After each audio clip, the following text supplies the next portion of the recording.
میرا نام سریا ہے۔ میرے والد ریلوے میں ملازم تھے۔ ہم 6 بہنیں تھیں اور ہمارا کوئی بھائی نہیں تھا، مگر ابا نے ہماری پرورش شہزادیوں کی طرح کی تھی۔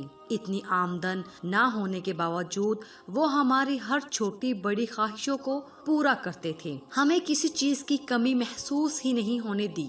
بہنوں میں میرا نمبر سب سے آخری ہے، اس لیے میں مطمئن تھی کہ میں ابا کے زیر سایہ باقی بہنوں کی نسبت زیادہ عرصہ تک رہوں گی۔ ابا مجھ سے بہت پیار کرتے تھے۔ میں سب سے چھوٹی ہونے کی وجہ سے ان کی لاڈلی تھی۔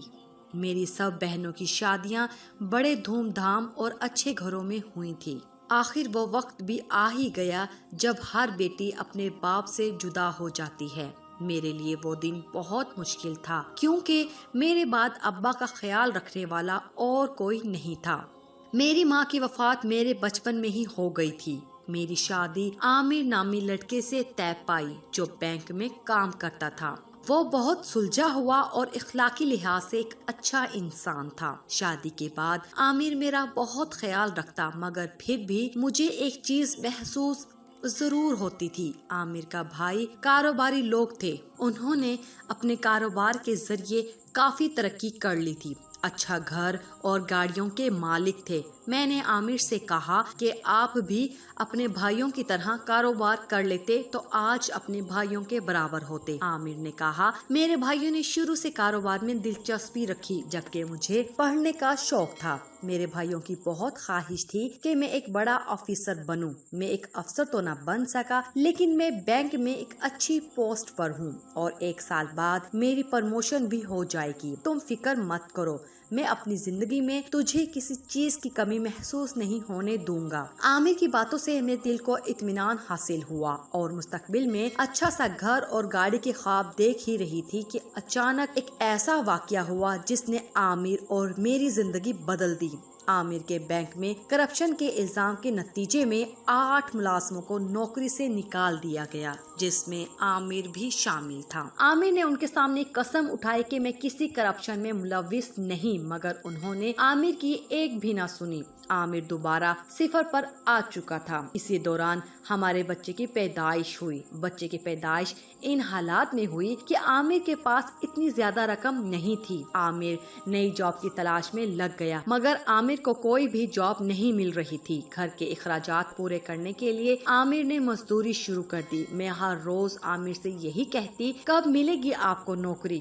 دہاڑی سے گھر کے اخراجات پورے نہیں ہو پائیں گے۔ کل کو ہمارے بچے نے اسکول بھی جانا ہے، ہم تو اس کے اسکول کی فیس بھی نہیں دے پائیں گے۔ تم اپنے بھائیوں کے پاس جاؤ اور ان سے کہو کہ تجھے اپنے کاروبار میں شامل کر لیں۔ عامر میرے کہنے پر بھائیوں کے پاس گیا تو انہوں نے کہا کہ ہم نے تجھے پڑھانے میں اپنا پیسہ برباد کیا، یہ کاروبار تمہارے بس کی بات نہیں ہے۔ عامر خاموشی کے ساتھ گھر واپس آ گیا۔ پتہ نہیں کیوں مجھے عامر سے نفرت ہونا شروع ہو گئی تھی۔ میں اسے گھر میں برداشت نہیں کرتی تھی۔ بینک میں اے سی کمروں میں بیٹھنے والا عامر جب مزدوری کرنا شروع ہو گیا تو اس کا حلیہ ہی بدل چکا تھا۔ اب وہ اپنی صحت کا خیال بھی نہیں کرتا تھا اور نہ ہی لباس کا۔ ایک دن ہمارے بچے کو سخت بخار ہو گیا۔ عامر اس وقت کمانے گیا ہوا تھا۔ میرے پاس اس وقت صرف 100 روپے موجود تھے۔ میں اپنے بچے کو ہسپتال لے گئی تو رکشے والے نے 100 روپیہ کرایہ لے لیا۔ ڈاکٹر نے کچھ دوائیاں کاغذ پر لکھ کر دے دی، مگر میں اس وقت خالی ہاتھ تھی۔ میں بغیر کوئی دوائی لیے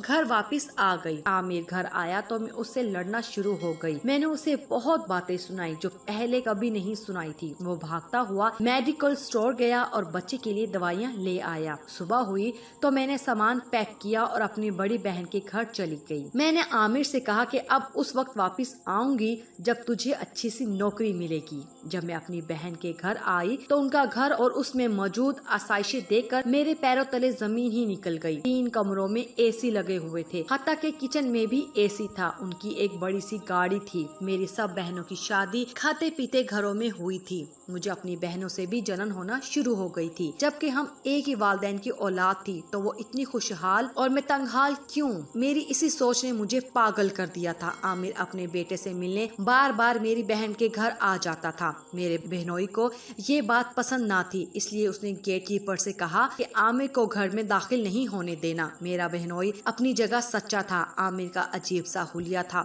مگر مجھے پھر بھی بہنوئی کی بات بات پر غصہ آیا اور میں اپنے گھر واپس آ گئی۔ میری ایک قریبی دوست کو جب میرے ان حالات کا پتہ چلا تو اسے بہت افسوس ہوا، تو اس نے مجھ سے کہا کہ تم عامر سے طلاق لے لو، 3 سال سے تم ایک اذیت سے گزر رہی ہو، تم آج بھی بہت خوبصورت ہو اور کسی بھی اچھے گھرانے میں تمہارا رشتہ ہو جائے گا۔ میری دوست نے مجھے نیا راستہ دکھا دیا جو میں نے کبھی نہیں سوچا تھا۔ ایک دن جب عامر آدھی رات کو گھر واپس آیا تو چارپائی پر آ کر بیٹھ گیا اور مجھے آواز دی کہ سوریا میرے لیے کھانا لے آؤ۔ میں اس کی آواز سن رہی تھی لیکن پھر بھی نہ اٹھی۔ اس نے دوبارہ مجھے آواز دی، میں بت بن کر لیٹی رہی۔ عامر چارپائی سے اٹھا اور خود ہی کچن میں چلا گیا۔ اندر سے برتنوں کی آواز آ رہی تھی، وہ کھانا تلاش کر رہا تھا، لیکن مجھے معلوم تھا کہ کچن میں کچھ سوکھی روٹیوں کے علاوہ کچھ موجود نہیں تھا۔ عامر نے ایک سوکھی روٹی لی اور نمک کے ساتھ کھانا شروع کر دی۔ اس نے اپنے بیٹے کا ماتھا چوما اور پھر سو گیا۔ صبح ہوئی تو میں نے عامر سے کہا کہ میں آپ کے ساتھ اب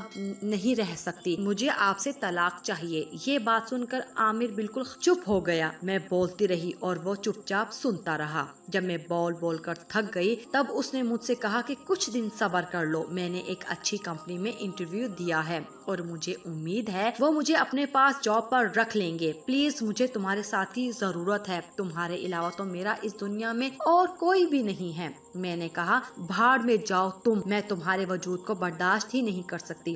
اللہ کرے جب تم مزدوری پر جاؤ تو واپس گھر ہی نہ آؤ۔ بہت منحوس دن تھا جب میری تم سے شادی ہوئی تھی۔ میں اسے برا بھلا کہتی رہی اور وہ چپ چاپ گھر سے چلا گیا۔ کچھ دیر بعد ہی محلے والوں نے ایک چارپائی کو ہمارے دروازے پر رکھ کر مجھے آواز دی۔ میں نے دیکھا تو چارپائی پر عامر کی لاش پڑی تھی۔ عامر کے ایک دوست کی بیوی نے مجھے بتایا کہ کل مزدوری کے دوران عامر کے سر پر ایک اینٹ گر گئی تھی جس کی وجہ سے عامر کا سر پھٹ گیا۔ اس کے سر پر 8 ٹانکے لگے تھے۔ ڈاکٹر نے عامر کو گھر پر 1 ہفتہ آرام کرنے کو کہا تھا۔ آج صبح جب عامر سڑک پار کر رہا تھا تو کمزوری کی وجہ سے اس کا سر چکرا گیا اور وہ سڑک کے درمیان میں گر پڑا۔ ایک تیز رفتار ٹرک نے عامر کو کچل دیا اور وہ موقع پر ہی دم توڑ گیا۔ میں یہ سن کر اپنا سر پیٹنے لگ گئی۔ میں عامر کی لاش پر بین کرنے لگی کہ ایک دفعہ واپس آ جاؤ، میں تم سے کسی قسم کی شکایت نہیں کروں گی، روکھی سوکھی کھا لوں گی مگر چپ رہوں گی۔ مگر اب تو وہ ہمیشہ کے لیے مجھ سے دور ہو چکا تھا۔ میں زندگی بھر یہ بات نہ بھول پائی کہ وہ زخمی سر کے ساتھ گھر میں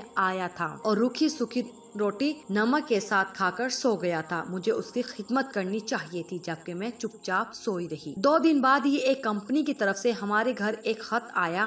اصل میں وہ عامر کا جوائننگ لیٹر تھا۔ عامر کو ایک کمپنی کی طرف سے جاب کی آفر آئی تھی۔ خط میں ابتدائی تنخواہ 2.5 لاکھ روپے لکھی ہوئی تھی اور ساتھ میں کمپنی کی طرف سے ایک گاڑی بھی دی گئی تھی۔ مجھے اپنے آپ سے نفرت ہو رہی تھی۔ وہ مجھ سے بے حد پیار کرتا تھا۔ اس بات کا مجھے اس دن پتا چلا جب مجھے اس کی ایک ڈائری ملی تھی۔ ڈائری کی آخری لائن پر لکھا تھا کہ میرے سر میں شدید تکلیف ہے، ڈاکٹر نے آرام کا مشورہ دیا ہے مگر مجھے کام پر جانا ہے۔ میں سوریا کو ناراض نہیں کر سکتا، وہ مجھ سے ناراض ہے مگر میں اسے جلد راضی کر لوں گا اور اس کے تمام گلے شکوے دور کر دوں گا۔ میں نے عدالت میں اپنے آپ کو پیش کر دیا اور کہا کہ میں نے اپنے شوہر کو قتل کر دیا ہے۔ جب انہوں نے میری بات تفصیل سے سنی تو عدالت نے مجھے یہ کہتے ہوئے بری کر دیا کہ آپ نے اپنے شوہر کو براہ راست قتل نہیں کیا۔ میں جتنے دن زندہ رہوں گی ہر عورت کو یہی مشورہ دیتی رہوں گی کہ اپنے رویے سے اپنے شوہر کو اذیت کبھی نہ دینا، اس کا ساتھ ہر مشکل میں دیں۔ اگر آپ کو ہماری یہ کہانی اچھی لگی ہے تو پلیز ابھی ہمارے اس چینل کو ضرور سبسکرائب کر دیجیے، ویڈیو کو لائک کیجیے، شیئر کیجیے۔ شکریہ۔